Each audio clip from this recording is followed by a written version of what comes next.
My mother's coupon scams. All right, so we're going to break it down because there seems to be some confusion. And while I'm at it, we're going to talk about her other scams as well.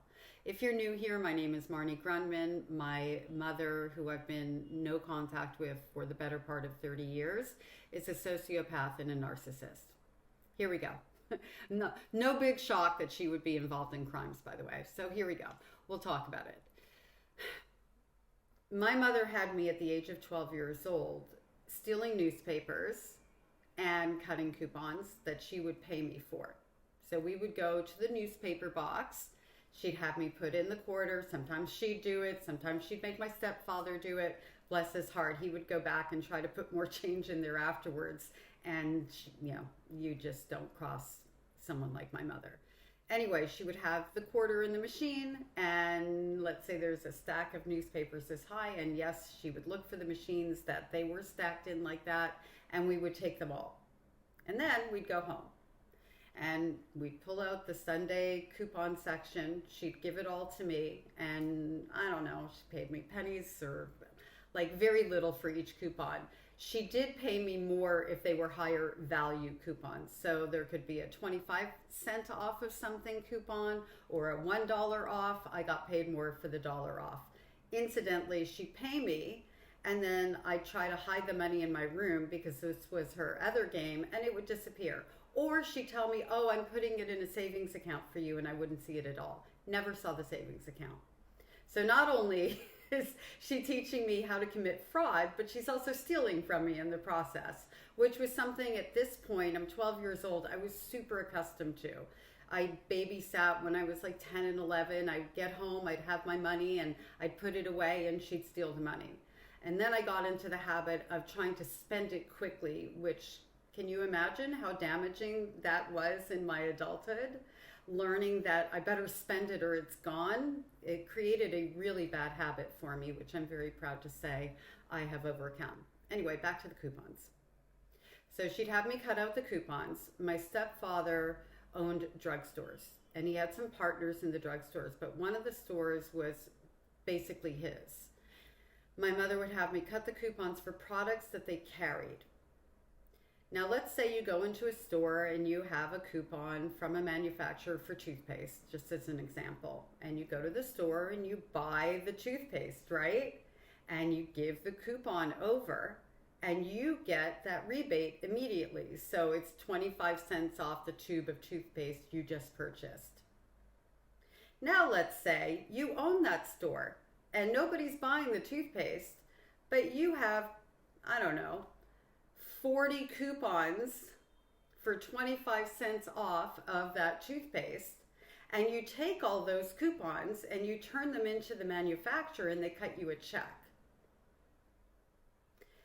That's how the coupon fraud works. So just to kind of recap, if you go in as a consumer and you turn in the coupon, you get the 25 cents off immediately on the spot. The store then sends the coupon into the manufacturer, and the manufacturer pays the store back for the 25 cents that they offered the coupon for. And of course, the manufacturer is doing that because the more toothpaste you sell, the more you're going to buy from the manufacturer. My mother did this at a next level. And funny how she didn't end up going to jail for it or being arrested, which tells me that more than likely she turned on my stepfather, who had never had a criminal record before he met her, not even a parking ticket. Like straight arrow beyond straight arrow. I remember when my mother used to try to get him to give her controlled substances. He was also the pharmacist at this particular drugstore, and sometimes the other ones as well, but mainly this one on Miami Beach. And she would try to get him to give her like Valium and things like that. And he wouldn't do it because, one, it's against the law. And two, the way that they count the pills and the way that they report them and everything is very, very strict. Obvious for good reasons, right?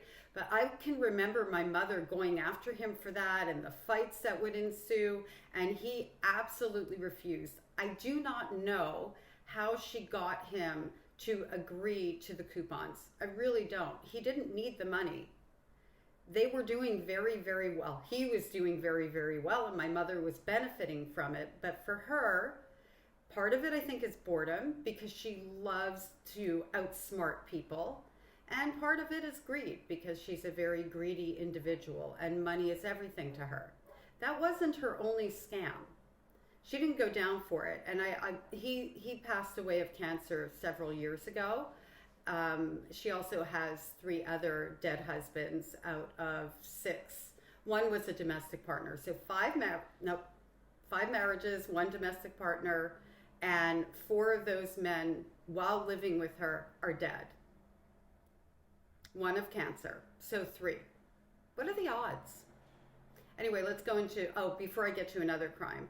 I also know that my mother was emotionally violent towards my stepfather, as well as physically at times. So I'm thinking heavy duty Stockholm syndrome, heavy duty fear. And even after he was arrested, he managed to get probation because he was on the older side and had never committed a crime in his life. And he had to do the restitution thing and all of that. But the humiliation he went through, and having never escaped my mother, but through cremation, which is a whole nother thing because my mother has a habit of cremating her exes, her dead husbands. And I'm Jewish. We don't cremate. But lo and behold, she cremated all of them. Anyway, I'm going to go into another crime. Are you ready? Are you ready for this one? Used cars. So my mother used to buy used cars. She had 2 business partners in this endeavor. And this is when she was married to my first stepfather, who died when I was 12 years old. And I am 100 bajillion% sure that she did it. Again, cremated. And, back then, the investigation, the way that it was handled and the way that my mother manipulated and my grandfather helped her cover it up and the whole 9 yards, she got away with it. She got away with it so far. But, you never know. Anyway, I'm getting a little lost here. So let's go back to the used cars.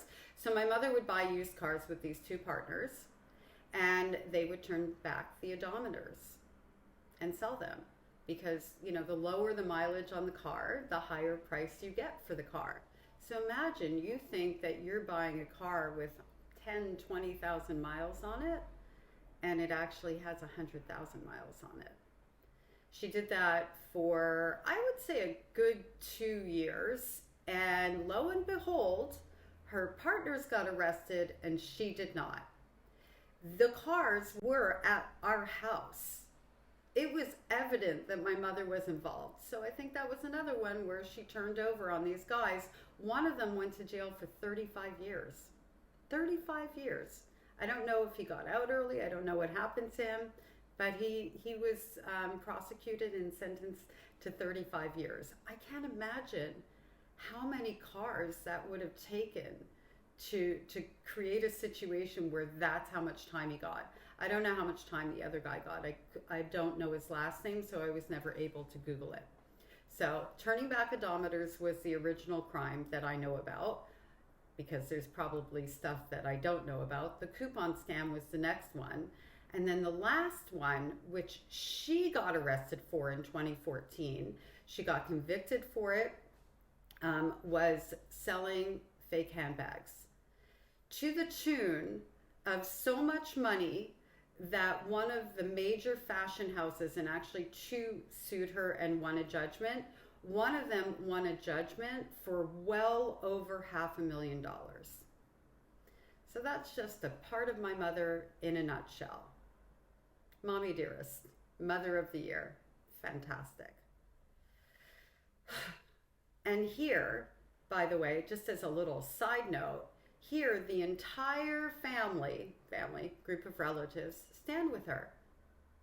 They know about all of this. They know about the dead husbands. They know everything.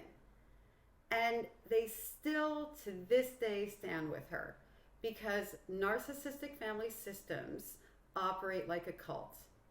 And the only person who really ends up escaping that system is the scapegoat. And everybody else stays in place because they're afraid that they're going to be ostracized. They don't understand that when you escape, you live a better life and you heal and you break cycles of abuse. They cannot get it into their heads at all. So here we are all these years later, and they have had every opportunity to kick her off the island, and they do not realize the power in numbers that they have. And it's not like people don't know about her crimes. So I don't know how they're thinking they have a facade going, because they don't. Her crimes are public. She's been in papers, you know, like in newspaper articles, that sort of thing. It's evident that she's had several dead spouses, domestic partners. Everybody knows. Funny that, right? When I say everybody knows, they really literally do. Not the kind of everybody knows that my mother used to put on to me about, you know, how everybody knows that I'm sick in the head when I was 9 years old. Not that kind of everybody knows. This is factual. If you have any questions, drop them in the comment section and I will try to respond in a video for you. And I hope this cleared out the coupon scam. And by the way, this is not an instructional video. The way that things are tracked today, my mother would have never been able to get away with what she did. So just as a little side note there, this is definitely not an instructional video. You can't get away with it now, nor should you be able to. But just on the, you know, the half a chance out there that somebody goes, oh, that's interesting. No, it's not. No, it's not. Okay? Have a great day. Thank you for being here with me.